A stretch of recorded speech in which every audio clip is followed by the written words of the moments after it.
How are you? How's everyone? Let's begin with the information. Today we have a special topic because, well, the world is changing and obviously we get to see it unfold here. So live with you, we get to see how things are different. And also, you share a lot of your own experiences. And all of that adds up and becomes something very interesting. There are several signs here, we've listed 3, but we believe there could be many more signs that things are changing. And very quickly, and at the end of the live stream, we're going to look at the positive sides because not everything is negative. And it's not all like, that's it. It's over. It's better to focus on challenges and problems first, since the positives are always there and already known. And of course, we're going to talk about it anyway, because there are opportunities for everyone as well. And we live in the best time in history. Part is clear to me, but we're also facing the greatest risks in history. So that's what's interesting about this moment. We don't have the most interesting odds in terms of how much we've expanded in the world. I mean, we're not so separated anymore. Globalization used to be just a concept with lots of talk, but now it's something we actually experience. And you experience daily globalization. And you see how a conflict in just a few days is already directly affecting what ends up on your table, right? I mean, and this is where it gets interesting. This is the first sign that we're experiencing a shift, a new global direction.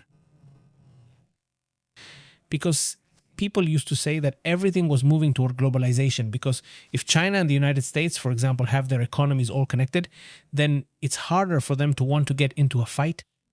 And in a way, that's true.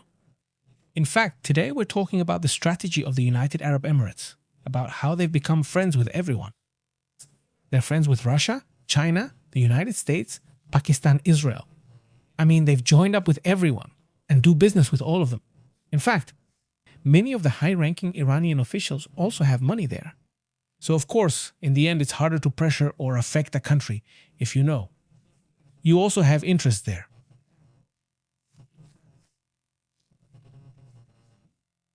And that's what the United Arab Emirates has done. That's what Singapore, China, Vietnam, and even Mexico itself have done.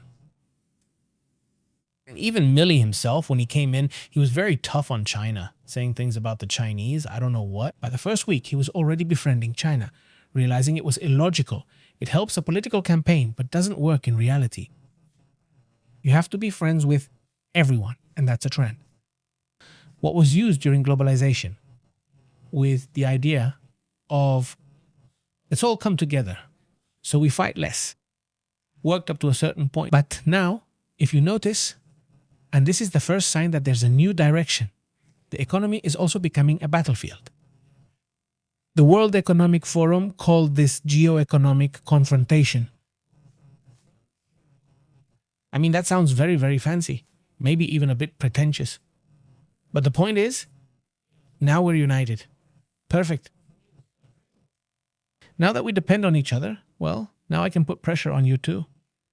And so now a battle begins.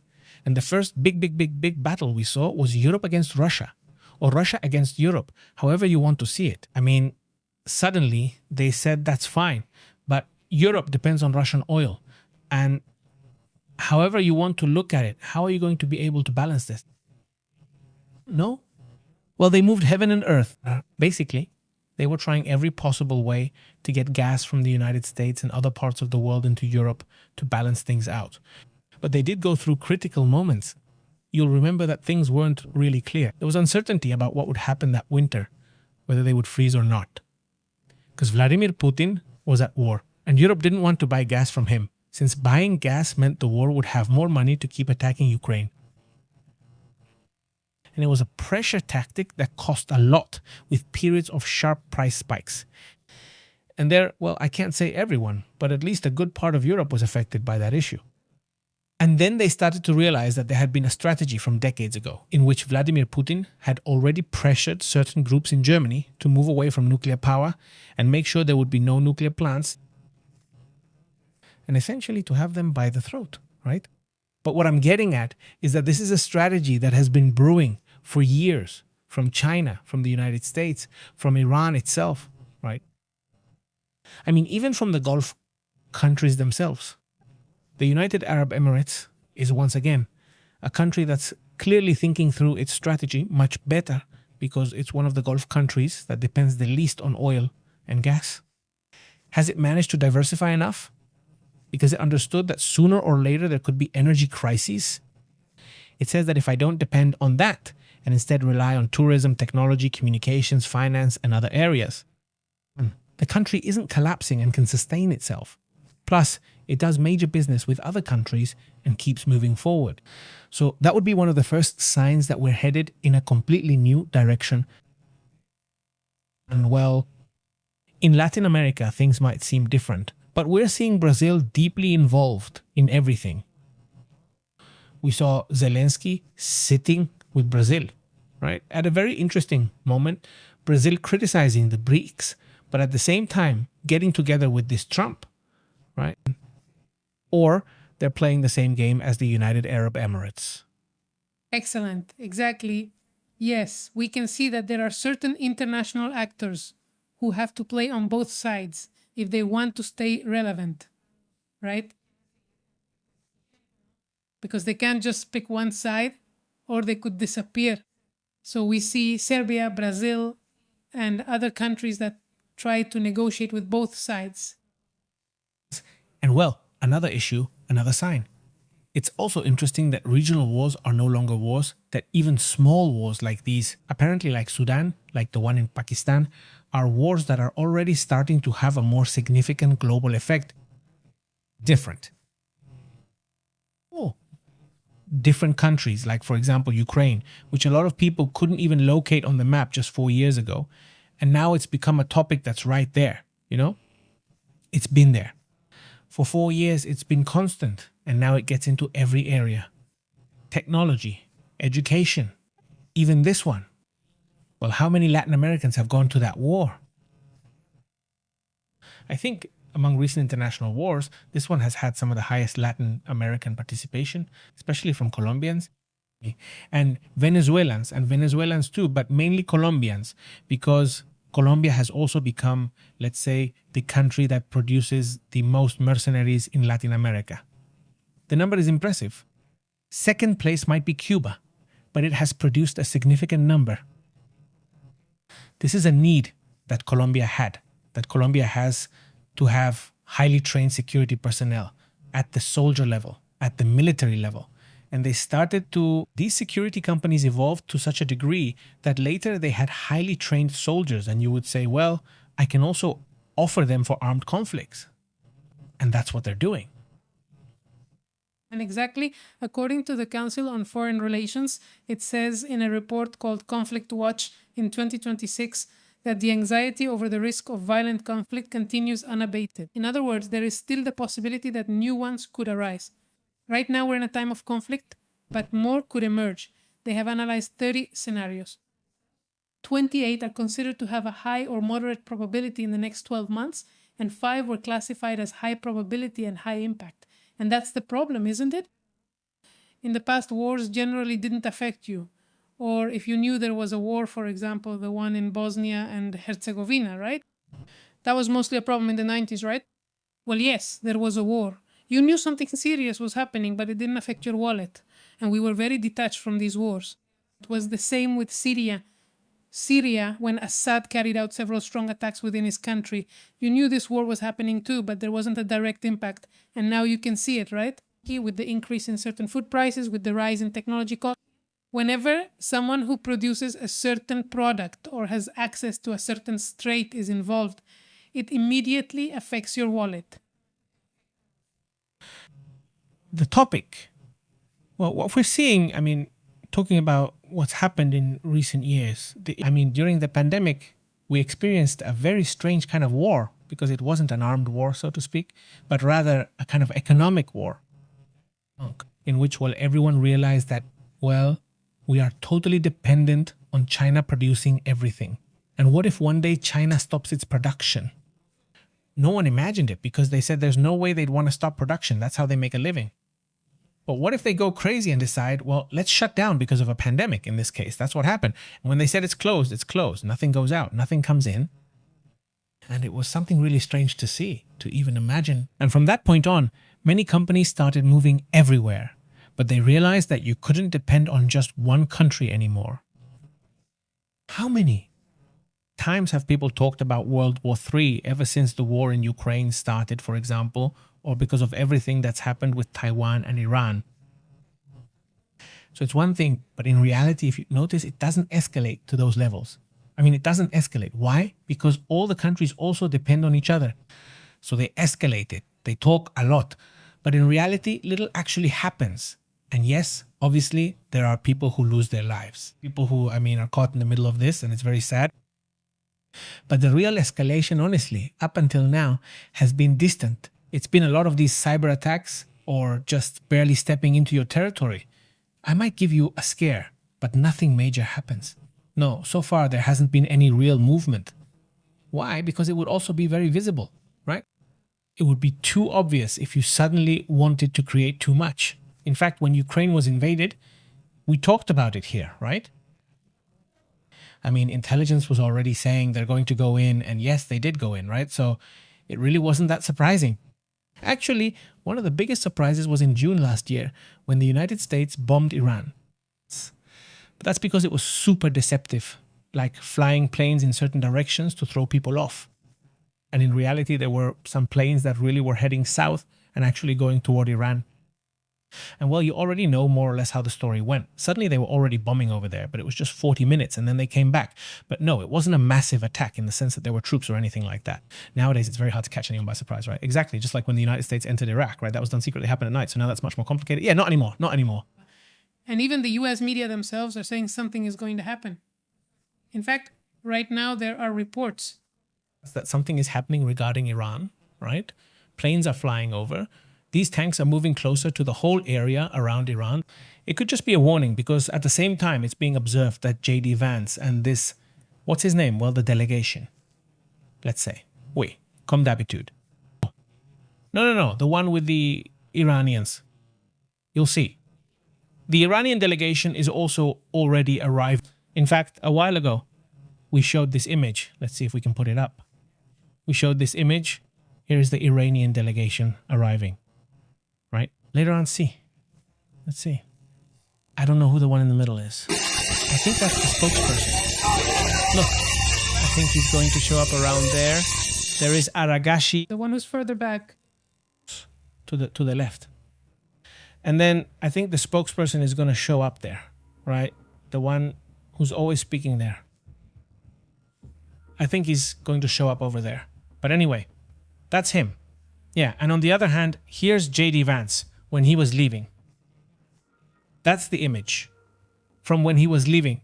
Not that one. The other one we had put in a short, but not in a live stream. And that's J.D. Vance already leaving for Switzerland. They talk a lot, say a lot, and send planes. And today we discussed an intelligence report from the Iranians where there are new cells that they are supposedly preparing to attack Gulf countries inside Iraq. By the way, well, yes, a lot is happening. But the reality is that they are also trying to negotiate, at least for now. So yes, everything is very intense. At any moment, the negotiations could collapse. But you can see, for example, this. Look, let's see if we can show the image I was telling you about, right? You can see this. Look, let's see if it shows up somewhere. No. Let me put it up there. Oh, no, it won't let me put up the map, but, well, we'll put it up in a moment. What I mean is the maps, right? Where it shows how there are already those tanks, right? Exactly. You can already start to see movements. In some, you can see them, but yeah, maybe not even. It might just be to create a certain sense of fear if it actually happens.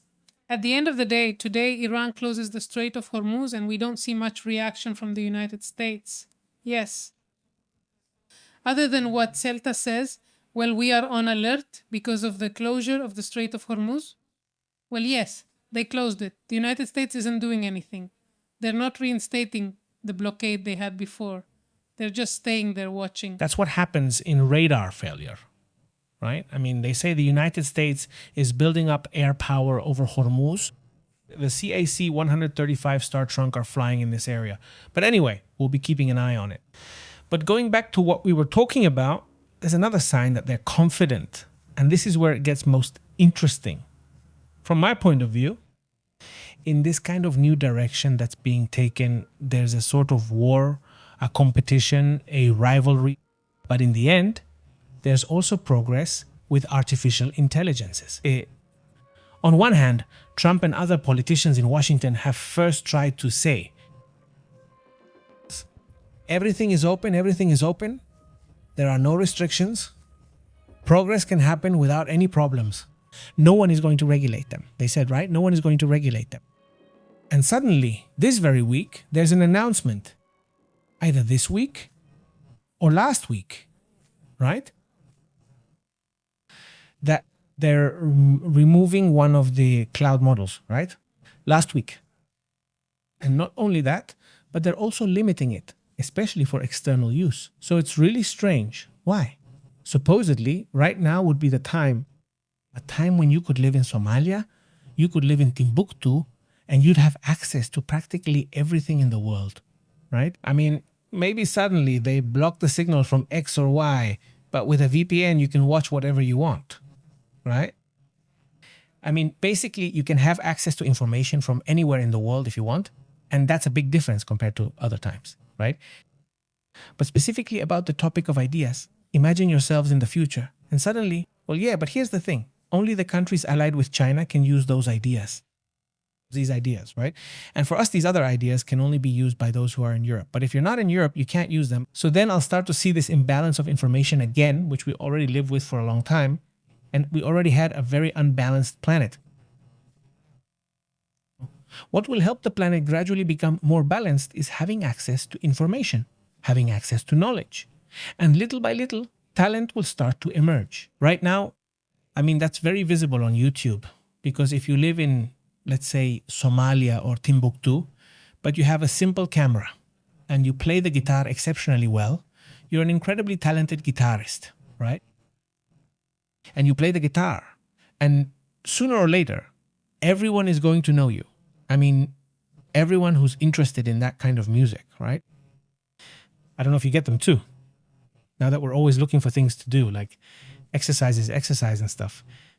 You get channels from Africa, right?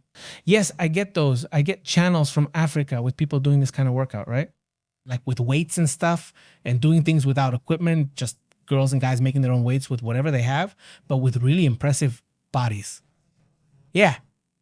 Super ripped.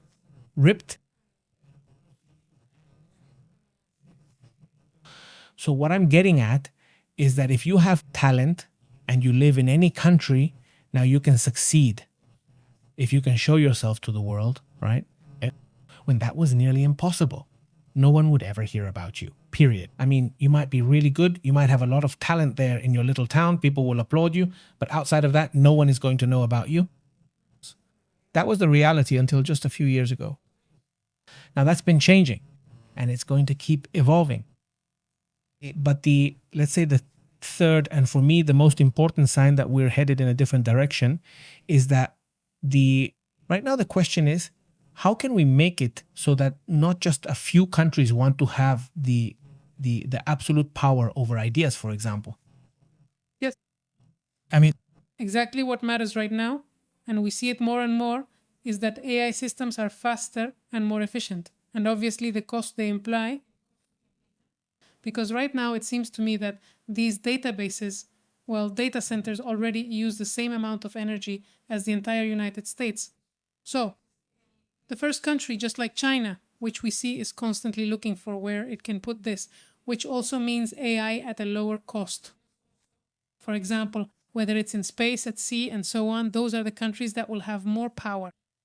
With AI, we see several AI models from China that are advancing by leaps and bounds, and from the United States as well. What they do, like Claude from Anthropic and ChatGPT, which also tries to bring it there, and Gemini, obviously. But, well, this is one of the most interesting points that's coming up right now. An element that maybe 6 years ago we didn't see so clearly, which is who has AI? Because before it was who has AI. Now it's who has the most developed AI. Yes. Who has the most advanced AI? Who has the most accessible AI? I mean, yeah. Yeah, it's super interesting. I mean, for example, I've been watching debates from Europeans about what happened with cloud, right? Because they say, I mean, they're really angry because they said, well, we have to develop our own AI that is at the same level or better. And in the afternoon, exactly. So they can't take them away from us, right? But let's start to see as we go back to point number one. The economy became one where the real war is, I mean, in the economy. In fact, Iran understood this perfectly. That's why it was also able to put pressure on the United States. He said war isn't fought with bullets, but with the economy. And he started to, well, lift the blockade, block the issue with Iran, the blockade, the buses, sorry, and this one. And with that, he knew that a problem was coming, right? And that, well, Vladimir Putin didn't really understand that very well. Vladimir Putin wanted to go into a classic conflict, and that just doesn't work that way, right? The same thing is going to happen with AI, right? Surely. I mean, we're going to see that those who develop the most will have the upper hand in these kinds of matters. Now let's go to the other side. That's the negative side, right? And the side of the challenges. But there's also a cool side. That's positive. Let's get to that.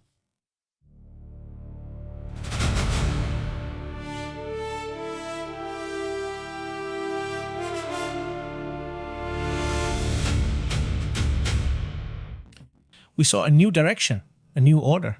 We mentioned that, right? And within that new order, millions of people are also experiencing a new reality. We're an example of that ourselves. And many of those who create daily content and have already built a career around that, well, it's something that would have been impossible in another era. You would have to be working for a media outlet that tells you what to say, what not to do, and what to do. And at what time and everything you can imagine. And that's how it was. That's how people lived in other times, right? This is known as the democratization of information, which we've already been experiencing for some time. Basically, our generation got to witness that change, and some of us were able to see it in time. And let's say we decided to really get into that, but a good part of our friends are working. In the more classic jobs, let's say in the field of communications, I mean, we're following the usual patterns. Some have moved into digital and others haven't. And the same thing is happening in other areas that were impossible to imagine. For example, seeing now that you can become someone in finance. I mean, everything that banks do, the same things banks do, the operations, what an executive does on Wall Street, and so on, and so on. Anyone with internet access, a computer, and maybe $20 or $30 can do it. Yeah, I mean, it's not impossible to start getting into finance. In fact, in countries like Argentina, Venezuela, countries that have gone through an extremely tough crisis, we saw an impressive jump in the number of people who were already working formally in trading, for example, in investing, not because they had a lot of money, quite the opposite. They didn't have money, but they knew that small moves they could make by learning, studying, and preparing a lot could bring them some income, right? And in these moves, well, we saw a lot of people grow, right? A lot of people did pretty well during those times. And in a way, commerce is basically becoming democratized, right? What used to belong to just a few, and that very few people could access. But now it has spread. And that knowledge and financial education, it's not that everyone who is doing these kinds of operations is going to prosper, but the one who is disciplined and works like in any business, because all businesses have their difficulties. Someone who is disciplined, works, studies, and puts in effort will flourish. Right? Exactly. Remembering that case. It's crazy. This happened during the pandemic to people in various countries, including Venezuela, where they made money from a game, from a video game. And with this, they made money that they could convert into real currency. I mean, the dollar, right? They supported their families for several months, maybe about a year, until it collapsed, I think. Yes, that project stopped working, but for a while, the video game mined money. I mean, it mined coins. It mined money that was exchanged for real money. And you could, well, let's say as long as you played and were good, whatever you want, well, you could kind of have a resource, right? There were some kids involved. There were kids who, well, helped their families a lot at that time. And, well, many families had a really hard time during the pandemic. And obviously, in a country like Venezuela, it was even harder. Another point that stands out is multipolarity. I mean, a positive thing is not having just one country setting all the rules of the game, but instead there are different models. Like India, we see Brazil, we see Turkey. Well, Turkey has become very powerful in geopolitical matters. In fact, we see a NATO that allows Turkey to make certain questionable moves as a NATO member, but they allow it because Turkey has geopolitical power. Also Mexico, Indonesia, Saudi Arabia, and so on, that, well, they have some room to maneuver, right? For the same reason. It's that we live in a really, really interesting time. There's no longer a dependence on a single power. The hegemonies are over, or the hegemony. I mean, it's finished. I mean, and a big part of that hegemony that once existed, well, we realized over time that it was mostly an illusion. I mean, it was more about faith or belief, yes, or because of the movies or whatever you want. But in reality, we already realized that doesn't exist. I mean, the reality is more like what happened with Spain and Cape Verde, or I don't know which team it was, that then, who was it that tied with Spain? No, I can't. United States, Ukraine, Russia.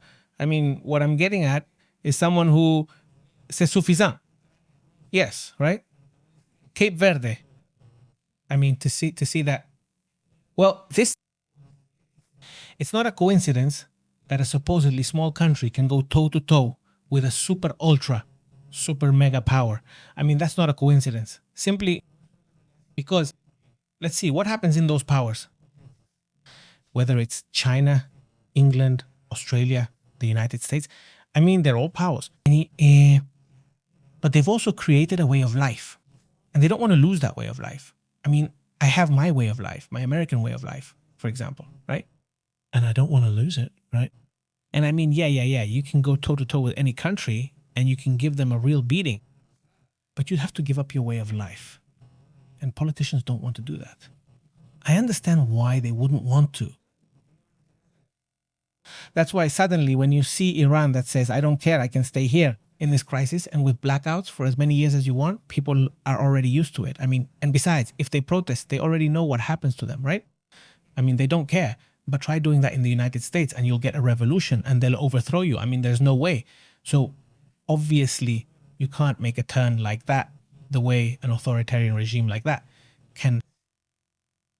So it's a very curious situation, because if I understood it correctly, we go back to looking at your services. China understood it. Well, they really did. In this case, some Latin American countries, including I think Mexico, have understood it for many years in trying to get along with everyone, right? There used to be the non-aligned countries, the aligned countries, and now there are countries that align, but with everyone. I mean, with the aligned, the non-aligned with everyone. And that's where I think a new trend comes in, a new global direction, where it's not going to be about some against others, but rather, for example, a Brazil. That gets along well with Zelensky and with Ukraine, but also gets along well with Russia, but also gets along well with the United States, but also gets along well with China, you know? And Lula da Silva says, very pragmatically, I'm not even left-wing right from the start. I'm not even left-wing. So just treat me as if I'm centrist.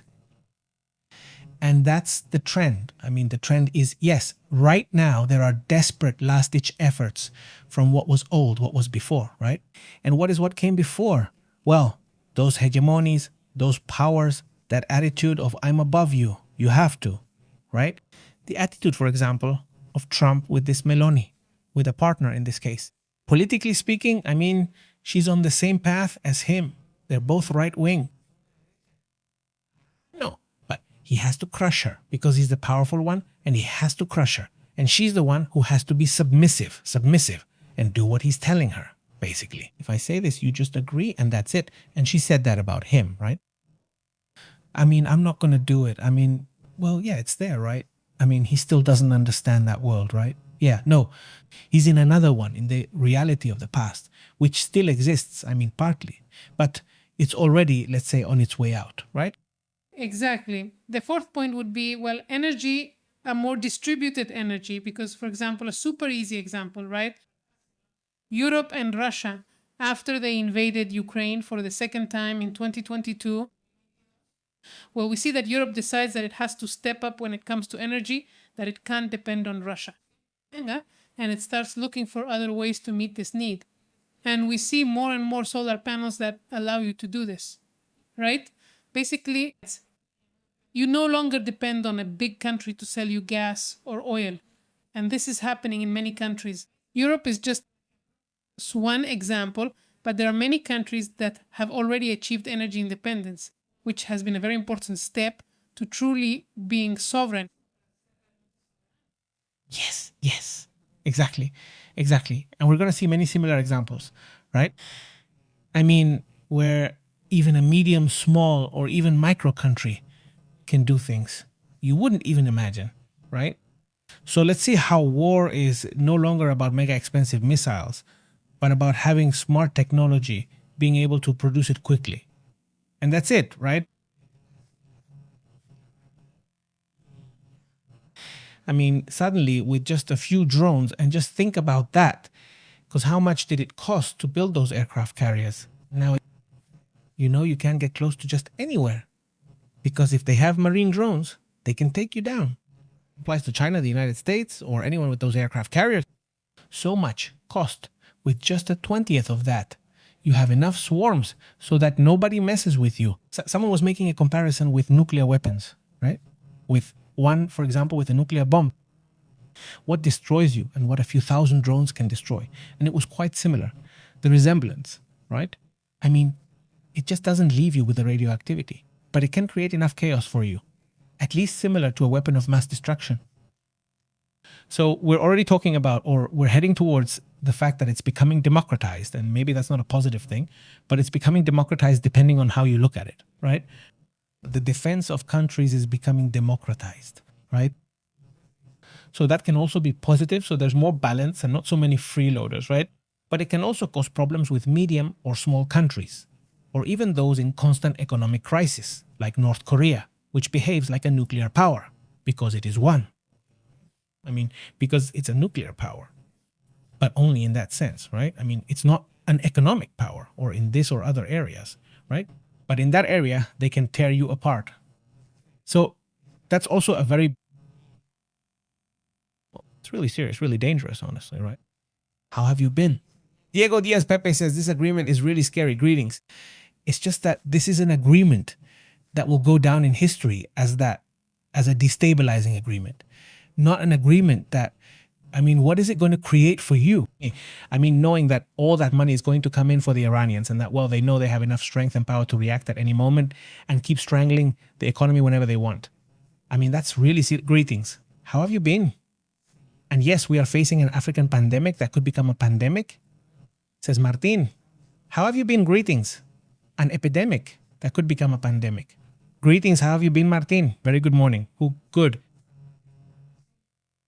Who else? Who's texting you? Greetings to Martesa. What's her name? What is this? Nicole Franco. Yes, let's send greetings. Greetings, how are you? Very good. Well, how is Argentina treating you now that you are over there? So greetings. Let's move on to other important matters.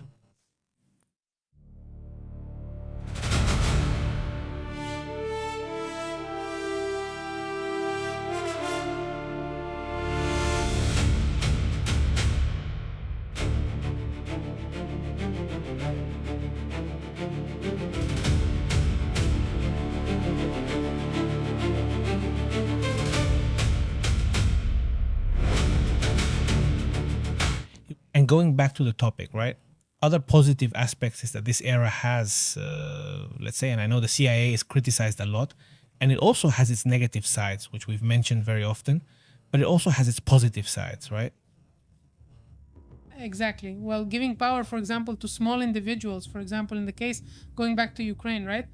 The fact that they've managed to have these drones, which I just remembered, I think it was Marvin, if I'm not mistaken, about whether Ukraine's drones have intelligence. Well, yes, right? These intelligent drones are in large part what has given them the power they've managed to have for such a small country. I remember when we were watching the days before the 2020 invasion, we said Russia is going to crush them. They won't last even a week. I mean, you looked at the numbers, compared the tanks, compared the planes, the soldiers, and it was obvious they weren't going to last very long. However, the fact is that they had a lot. Companies started by people interested in artificial intelligence led to a lot of new companies using artificial intelligence, which, well, in this case, they are using for military purposes, but they could be used for other things. And also create new opportunities. Also create, yes. Well, because there it would still be a country, right? It would be an army. But if we go to the individual, to the person, right? That's where I think it gets interesting. Because sure, the country matters too, right? But the individual, the person, that person who didn't have access, who didn't have any opportunities at all, well, it's making an incredible change for them. It can make an incredible change for them, right? In terms of education, in terms of whatever you want, how do you learn? I'm talking about something very basic, right? How do you learn Japanese, right? Nowadays, well, there are already free apps without having to pay, right? There are apps like that, just like that, free ones available. And you go and you can be there for a good while, right? Be there for a good while. I was already researching, just asking basic questions, right? With the free ones, asking them about how much time it would take to learn basic Japanese, right? Without investing, without anything else, just with things available on the internet, right? It told me more or less, it told me at least 600 hours, right? Which is 25 days, 25, right? In a row, right? So 600 hours spread those, 600 hours over a year, right? Let's say in a year, for free, you could be decently getting by in Japanese, of course, right? It said there that if you want to be an expert in Japanese, I think it showed me like 1,800 hours or something like that, or 3,000 hours, or I don't know how much. A lot. But let's say just to make yourself understood, right? And you're going on a trip, you've got planned for a year or two from now. You'd like to go do business there or whatever you want. And you're talking about Japanese, which is one of the most complicated, obviously, if you ask for Italian, Portuguese, or other languages. Well, it gets much easier. But just the fact of knowing, calculating, saying, how much do I need? I don't know anything. How much do I need with these tools? That's it. It's possible. In fact, there are a lot of people out there, young guys from the internet, 16 years old, right? Who spoke 15 languages just practicing before AIs. Yes, before the city, the AIs, just with YouTube. But then we see it in everyday life, right? People who use that for, well, a recipe to exercise for 1,000 things. We're facing the possibility that, well, yes, what we are and what we want to improve, we can do it in an impressive way. And the example you give is of, right? And I think the best example is Ukraine, because they're experiencing it and because it's becoming part of their business future. Many companies now working with artificial intelligence once made video games or did other things and have now applied AI to protect their country using drones. Well, there are cases like the ones you mentioned, these little garage companies. No, that's how they were, yes. And some, well, we've shown the images of how they were and how they are now already diversified in Germany or diversified in other countries.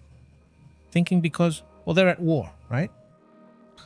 And they're worth several $billion, right? It's a topic that, well, to begin with, how do you start a technology company?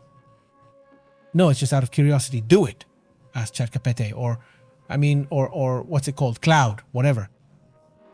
It's impressive because they give you all the steps and it's often much less complicated than it seems. Because you imagine, hey, how could it be? Now, you can't have any doubt about whether it can be done or not. Well, just ask, right? Ask, because they'll give you exactly the steps to follow. And of course, you don't just ask one person, you ask several and you do more research and everything. But now you're sure that, look, well, I know it can be done or I know it can't be done, and that's it, right? So all that time that was lost, months or even years, just exploring, right? Anyone who has started or created a project, you spend months exploring the idea, right? And like that, you can't how and like that. That gets resolved in minutes now. Now what comes next is action, right? Taking action. So yeah, that's how it is. where there's more than just talent, which is also important, and where there's a lot of talent, well, it's going to explode even more. But not even with talent, simply with a clear goal of developing something you want to create. I think that never in history has there been an opportunity like the one we have now, right? To develop it, to create it, and so on. And, well, what you were saying about energy, about communication, about finances, that's also something, and I hadn't seen it that way before. Another positive aspect, which you may have noticed, is this: greater vigilance that we have, but not towards the future. People too, right? But the positive side is that we too, or people, let's say, can also keep an eye on those in power. Never in history have they been so... How can I put it? Like, the powerful have never been under so much pressure, right? They're being constantly watched. Every word they say, everything they do, every mistake they make, every blunder is immediately noticed, labeled, and spread around. Well, thanks to that, many politicians and presidents and all sorts of people have fallen, though there are still many more to go.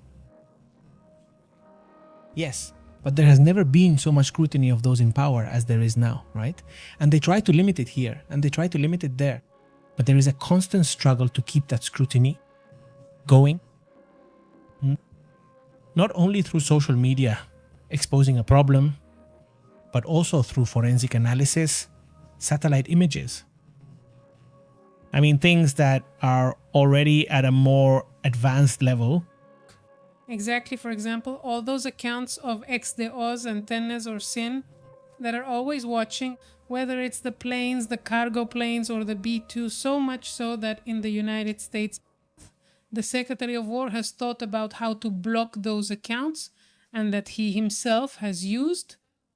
For example, during the invasion of Venezuela, he kept an eye on these accounts because they shared images of the population, and this could give them information as well. And really, Israel used people from Iran to give them information about where certain air defenses were positioned. And this also gives people power. There are millions, hundreds. How many are we now? Billions. 7 billion people watching the handful who make up their country's government. No, it's falling.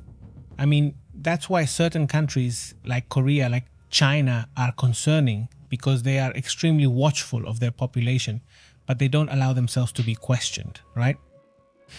But we have to keep defending the idea of questioning those who govern and all of that, because it's the only way to at least limit their tricks, right?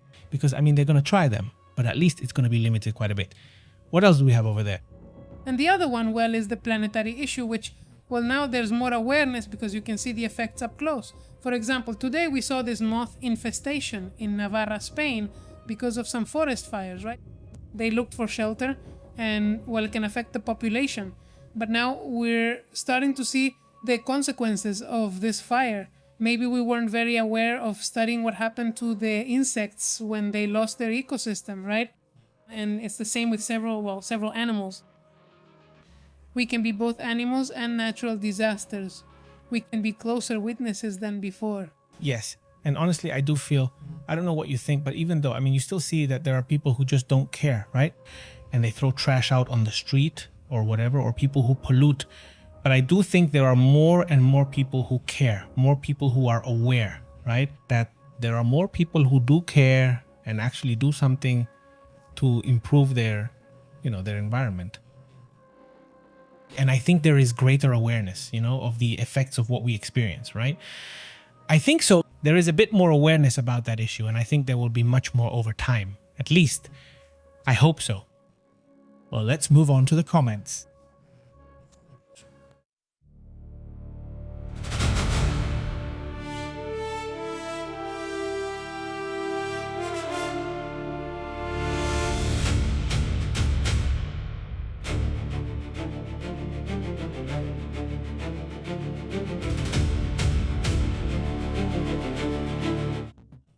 Good condition greetings. You'll see from here, very good. It just says the transponders are watching the trajectories. Exactly. Yes. This is tough. Mercedes is sending a big hello, in real time, right?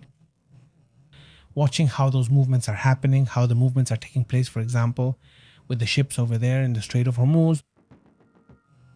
Remember when the Maduro incident happened and there were people in Venezuela who were constantly sending, watching, uploading videos saying there are some cannons from, I don't know who from Venezuela in this position. They even gave out the information and everything, right? That was really crazy. Greetings, how have you been, Tapatia? Blue Sol Garcia, how have you been? Good evening. Greetings to Novak's dad, like Noah's dad, Novak to Aunt Eva, and greetings to Marcela, Riquelme, to Marvin. Marisol is also here, Marisol Terceros, who says, hello friends, good evening, greetings Marisol. Greetings also to Zarate. How are you, Zarate? She says, ready for the Japan match? Yes, it starts in about 10 minutes. Greetings to Garman Ibarra, how are you? And also, greetings to Francisco Arce. He's asking if we went today. No, today we didn't go film outside. No, today we didn't go record outside. No. Today we didn't feel like it. And let's see if next time we do go. What do I have to do? Wait, later. We can still do this one. We need to head to the exit since everyone is already in. Yeah, no, the exit is already there. Greetings to Diego Diaz. How are you, Diego? What's up, Diego? Greetings. What's up? How is the fan fest going to be? Do they do fan fest like that too? Yes, every day. That's it. It's only been canceled because of rain. That's the only thing. Okay. But every day there's something. Every day they show matches. Hey, by the way, do you remember that yesterday there were some really heavy rains here in Nuevo León? I had it around here. You sent me the chart of the water levels. Let me tell you. Look, here it is. It says, check this out. Check out how it was. The official numbers from yesterday's storm here in Nuevo León were 125 millimeters. See? In just a short time, this says that normally in the month of June, that's the normal average. It usually rains about 60 millimeters in June, and in about 2 hours or so, 125 millimeters fell. So it rained double what usually falls in June, but in just 2 hours. That's why it caused what it caused, right? Before that, it was calm. And thinking about it now, it really was calm. But 125 millimeters in Monterrey specifically, because then towards the university, for example, it was 84 millimeters, which is also a lot. But in Los Ramones, it was 69 and so on. I said, that's a lot of rain, Honestly, yeah, it really is impressive. That's what he says. And those previous days were like that too. They were unclogging the pipes and there wasn't as much flooding as at other times, like in Carranza. But toward Garzasa and nearby, I don't think there was any flooding, which is where I saw them working. But who knows? Considering the amount of water there was, right? Right now, the Santa Catarina River must have water, but probably not. How have you been, Germán Tapatia? Very good. Who else? Leonardo, you're back on your account. Greetings, Leonardo. You're back. You have power now. Tell me if that's right. Papi says, I heard some news that said President Milei can take a bill to Congress that could create companies entirely created and supervised by AI. Yes. I'm studying the topic because it's a really crazy subject. Really, really crazy. These would be companies created by an AI itself. And the problem is responsibility. Who's responsible for that? Because it's going to be an Argentine AI, right? And the AI says, I want to create a company for this, this, and this. And Argentina says, okay, you have the permit. Here it is. You'll be able to deposit, let's say, into this account. You'll be able to send money abroad. Yes, you'll be able to do this, or you'll be able to buy, sell. You'll have certain rights and so on and so on. And responsibilities here, right? I ask him, this one is more, well, from what I understand, this is more complex than it seems. But supposedly, well, if they're going to do it, if that's the case, then we'll have to look at the fine print. Let's see what. How does Argentina defend itself so it doesn't become a problem and stays positive, not negative? Kareem, how have you been? Greetings. Greetings. And here Francisco Arce says, is it going to be like this for 1 or 2 years? Dragging their feet with the negotiations and both sides are preparing for the next war, says Francisco Arce. Yes, it could be. It could be. Greetings to Italo from Chile. How are you, Italo? Marvin says, yes, I heard that Google's AI and Palantir's AI are restricted to certain ethnicities, says Marvin. Greetings, Marvin. Greetings, Marvin. How have you been? I haven't heard that. But what is sometimes restricted is by country. I mean, not by ethnicity. No, because there are more people like... It's complicated, but yes, by country. Greetings to Martin Gutierrez. He asked about Barbara, the Iranian singer, who got 74 lashes and a 2-year singing ban for appearing on YouTube without a veil. It's incredible what freedom women have there. No, yes, it's shocking. Really shocking. I mean, he and all the people in his group and his friends and the assistants, I mean, they're all going to receive the same punishment. Shocking. Yes, it's really shocking. Marta Gabi, how have you been? Greetings to California. How are things there, Marta? Greetings also to Jarman, to Garman, to Cebolla, to the whole community that's joining in. Great. How's it going for you all? Dean says the serious thing about Uganda and Congo with Ebola is that people believe Western medicine has Ebola and people don't go to hospitals. So the contagion increases without statistics or control, says Martin. Greetings, Martin. Cheers. That's right. Martin, it's tough. Also, since we're on these topics, like the new direction of the world and where it's going, there are some movies, since it's Movie Saturday, right? And about series and all that, there are some movies that talk about that. I mean, that talk about those twists. Not necessarily from this particular era, but they could fit. So here are a list among them. One of my favorites, which is this one. What's it called? Matrix, right? I mean, Matrix is basically talking about that, right? About a twist, a change, an evolution towards something completely different to basically break the system, right? V for Vendetta, I think it fits even better, right? I mean, the old system isn't going to exist anymore. Now the little guy will also have power, right? It's not that he's going to have all the power. And it's not that the elites will stop existing. They'll still be around, but it's different now, right? It's a new direction. That's why it's not a direction towards. And I think from there, with that idea, both from the Matrix and from, what's it called, V for Vendetta, maybe even the 13th Floor, which is kind of an unknown movie, but it's also interesting and talks about that too. Well, yeah, like that limited reality, right? It's just that because of the ending, which I don't want to spoil. Maybe it doesn't fit so well with what we're talking about, right? Maybe what you also get is Code. I think it's 46. That it wasn't. A great movie that flopped in theaters about a different kind of population control where your movements are restricted without explanation, though there is a reason, or is there? They tell you why. And it's really good. It's really good. Yes, it's really good. And it's With really good actors. And it has really bad reviews, by the way, because I don't know if it was because it was slow or what people didn't like about it. But the movie, honestly, well, watch it and, well, you can tell me what you think, but it's entertaining. It's interesting to me. Well, I actually liked it. Yeah. Yes, I really liked it when we watched it. In fact, we've watched it several times. We even bought it. And all the movies, honestly, that's how it was. It was a good movie. And, well, let's see if you have any movie or series recommendations. We watched the one about the circus. The one with the digital circus, which also talks a bit about digital awareness. I just don't want to spoil it. It's not for everyone. Maybe because of the animation style. Some people might not like it. Some might. But that's what it's about. I mean, it basically talks about the digitalization of consciousness, right?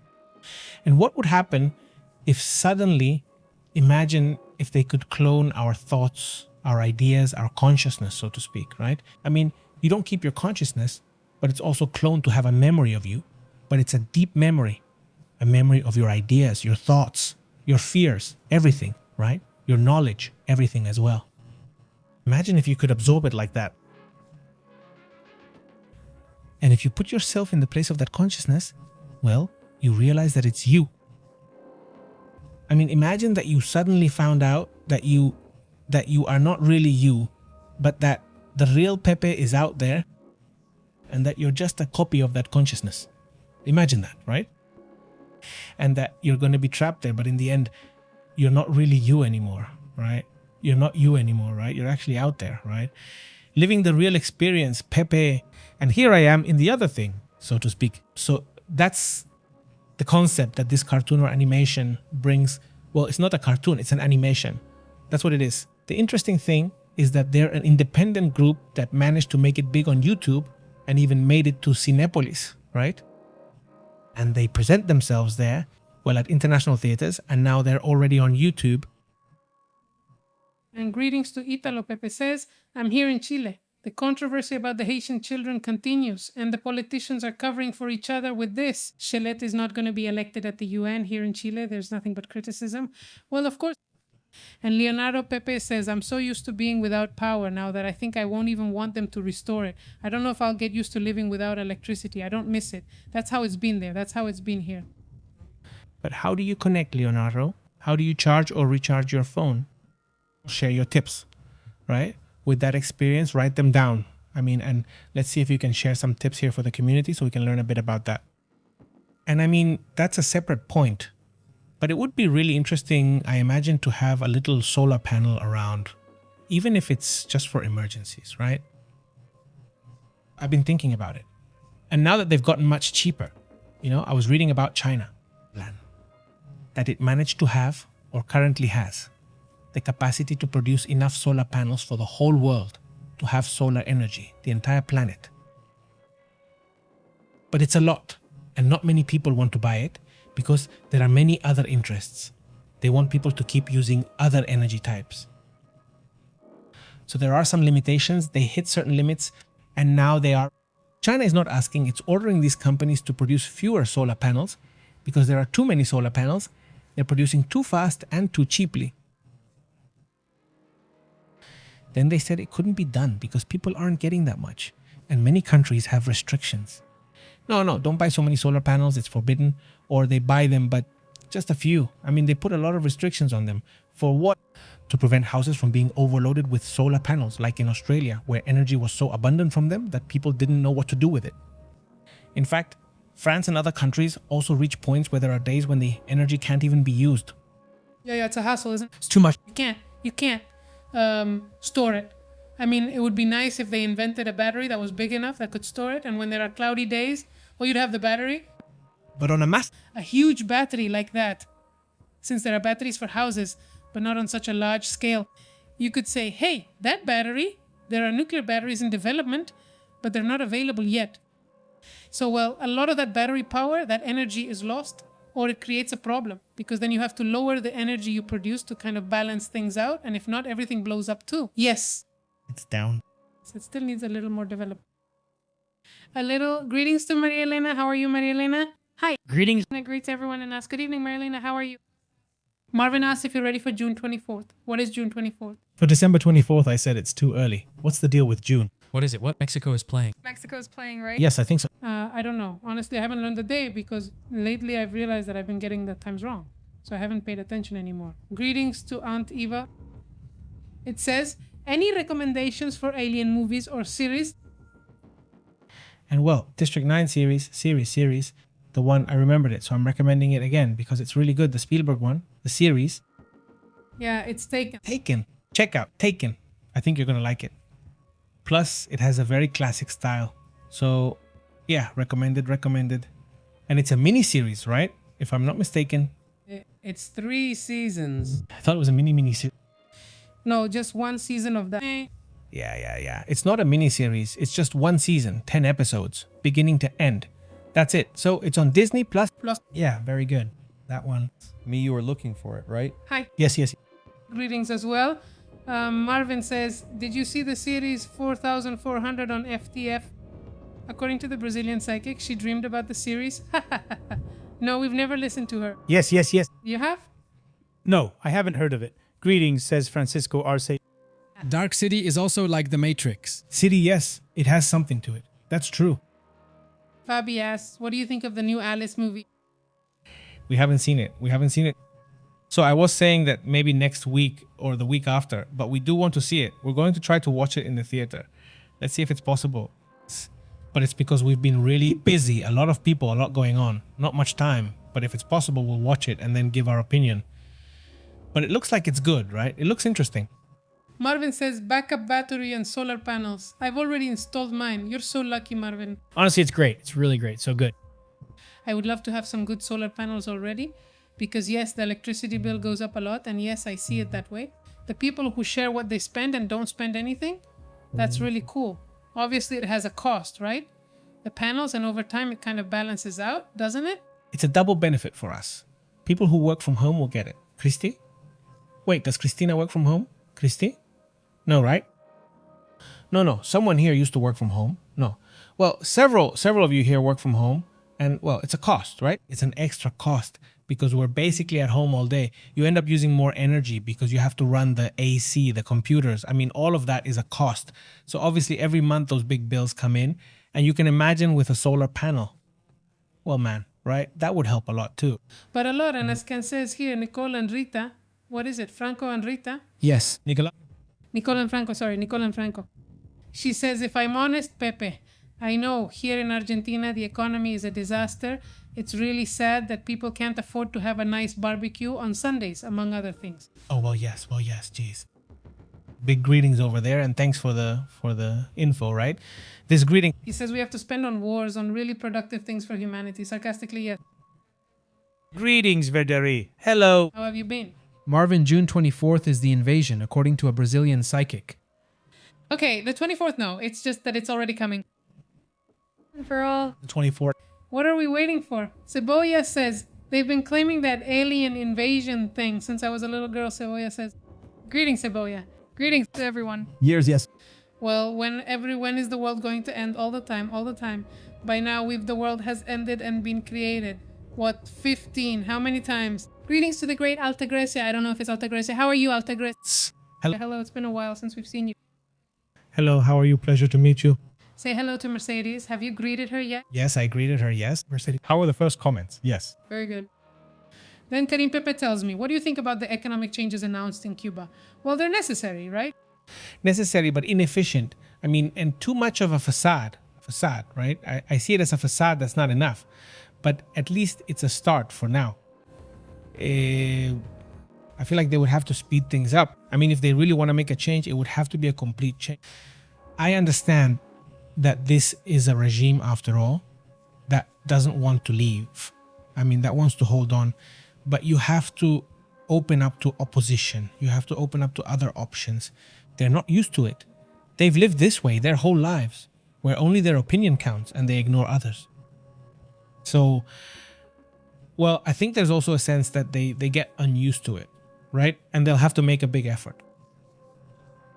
Well, obviously, the United States already reacted and said that basically they saw it as just window dressing and they didn't like it at all, that it was just for show. Another movie also that, let's say, has a bit of this idea is Elysium. Do you remember? Elysium, right? The one with Tom Cruise. No, more like his. I remember now, what's his name? Matt Damon. Exactly. Yeah, it's good. I mean, and it has this vibe about migration a bit. Yeah, the ones about the separation of the how do you say it? Elites, of the elite, right? Yeah. Every time, especially now with the Moss situation, it's already a noticeable difference, right? The Sons of Man. The Sons of Man. Amazing by Cuarón. If you haven't seen it, watch it. Yes. Highly recommended. How many times have we watched it? Like twice. Everyone. 3 times. 3 times. It's amazing. And also it's by Mexicans. By a Mexican, it's Latin American. So yes. We're good, yes. Greetings. And well, hey, Japan just scored a goal, honestly. Well, yeah. It was obvious, right? That it was going to happen, that it was going to... Yeah. Yeah. Well, it just started. Yes, it just started. They started off with everything. Well, look, honestly, in the group where Japan is, it's Japan. Let's see. Tunisia, Sweden, and the Netherlands, right? Let's see. Japan tied with the Netherlands 1-1. And Sweden scored 5. I mean, the Netherlands scored 5 against Sweden. I mean, obviously, if they tied with the Netherlands, then they have to crush Tunisia. With Tunisia. Well, yes, I mean, Logically. Right? It's just that, yes, the worst part is that sometimes that logic can be a tactical mistake and then suddenly you get thrashed, right? So who just had a 4-2 score recently? 4-2? I don't remember. 2 European countries. I don't remember which ones. Yeah, Croatia and England. I think it was one of those. yes. And I saw the highlights, right? No. I mean, if you just watch the highlights, it's not what the result seems to show. I mean, you think, wow, but really it was just mistakes and stuff. But they've only played 8 minutes. It looks super, what's it called? It looks super even in reality. It doesn't look as different as the score. But oh well, another one that also... What matters is the score, right? The score, right, of course. He says daily, or they live. No, daily, yes, daily, right? It's one that's called They Live from 1988 by John Carpenter. It's this one. I couldn't find that movie in full. I've always seen it in pieces, right? I watched it in parts. So imagine that a person has some glasses, right? And with the glasses, they can see the real intentions behind things, like on billboards, right? So instead of seeing something like, I don't know, Coca-Cola, right? And you put it on and it says, obey, right? And then you look over here and you see it. Then eventually you see normal humans and little skulls. Then suddenly some aren't human. They look like aliens and such. So this is kind of like glasses. Without I mean, with glasses, you see that there are humans. Without glasses, they look normal, right? But with glasses, you see some aren't real humans or something like that. I don't really remember. It's by John Carpenter. And, you know, he always has an interesting style in his movies, right? It says here, I have the synopsis here. It says, it's a John Carpenter cult classic. After finding some special glasses, a man discovers that the current political and economic elite is made up of alien beings. And they use subliminal messages to keep the population in a state of consumption and blind obedience. True. There it is. here. It's not there. Yes, the goal was good, but it's already known that they're going to win against Tunisia. Nesilo, I think it'll be 3 or 4 goals. 3 or 4 goals. 3 or 4 goals and onion. If I go for tuna, I call it onion. Shout out to Cebolla. Sorry. It's okay, Leonardo. But it was said that what Leonardo says. I know. I'm seeing what it was like in 1800. At night, I light candles and oil lamps for light. You hardly notice any difference during the day. I just live my normal life. Great. Oh yeah, that's right. Huge shout out to Leonardo. Like in 1800. Like in 1800, yes. But besides that, Marvin, he saw it. The movie is really from the 80s. Uh-huh. It shows me 88 here. exactly. In 1988. The only problem is the automatic washing machine can't be plugged in. So laundry is piling up. I'll have to take it to a laundromat. Yes, yes. Yes, if that's the case, the washing machine is still strong, right? Well, yes, exactly. Say that it'll be attached to the... Looks like they're reviewing Japan's goal. Nope. Not leaving. Oh, no. Here in Monterrey, I think they're pro-Japan. Yeah, well, it's just that Japan, Korea, there are so many flags. Well, there's someone from Tunisia who's pro-Japan. I mean, just now I ran into several Japanese people from Tunisia waving their one-piece flag. It's just that anime, honestly, Japan has made an impressive effort since World War II to change its image very quickly. Because if you remember the movies, even in the 80s, Germans were still the bad guys in Hollywood movies. The Russians kept being the bad guys for a long time. But the Japanese, I don't remember movies where they were the villains. I mean, in the Goonies, there was a Japanese kid and he was the smart one, right? The tech-savvy one. I mean, they pulled off a very quick image makeover. Well, partly I think it's because the United States was there for a long time. And, well, everyone loves anime. Obviously, what anime is for Japan and K-pop is for Korea. They've done marketing that I think few others have achieved. Look, there's a video going around of this group, this norteño band called the Shinigamis del Norte, Shinigamis del Norte, who play norteño music, but with Japanese anime themes. So basically they take the lyrics or the style of the characters from, I don't know, from some series, maybe Death Note or some other show, and they turn it into a norteño song. Right. So that's what they do. Well, they've been playing around here, actually. They had them play here because of Japan, because of the Japan game going on right now. They were playing there. Maybe we could have seen them. Yeah, we could have seen it. There was almost a second goal, I'm telling you. Today is my... Well, let's go, guys. Because you really want to know about the Japanese. So see you. Remember that we're on WhatsApp, we're on Telegram, we're also on Facebook, on X, and Insta. Greetings to Houston, says Mr. Peepee. As my son says, he says, greetings to your son. Greetings, Erika. Pepe, greetings. Onion, he says he's going to win. You call him Onion, that's right. Onion, greetings. But Fabi is wondering if I watched a series with many episodes about humanity, and the last one was about a tree that consumed blood and gave apples. But I don't remember which one it is. Let's see if someone knows that answer. I don't know it, Fabi, but I'm sending you a big hello. You see, I'm really strange. I'm not really strange. Well, hey, Leonardo, greetings. Hope you're doing well. You'll keep sharing your experience there. Without lighting time. No, Mauro, how have you been? Hello, Odu Ortiz. Odu Ortiz, greetings. How have you been? Very good. That's good. English. Yes, that's why Pepe calls you that. Pepe. Hey, that's great. Thank you so much. A big hug. Have a great weekend. If there's anything urgent, you know we're here with up-to-date information. But if not, well, enjoy your weekend. And later we'll keep talking about other topics. Well, tomorrow, Sunday, we'll be here chatting a little more. See you later. We interrupt your regular programming.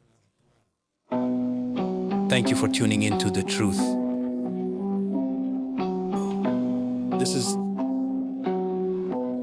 Pepe Live. The truth is intense, pure. The unbelievable is real, pure.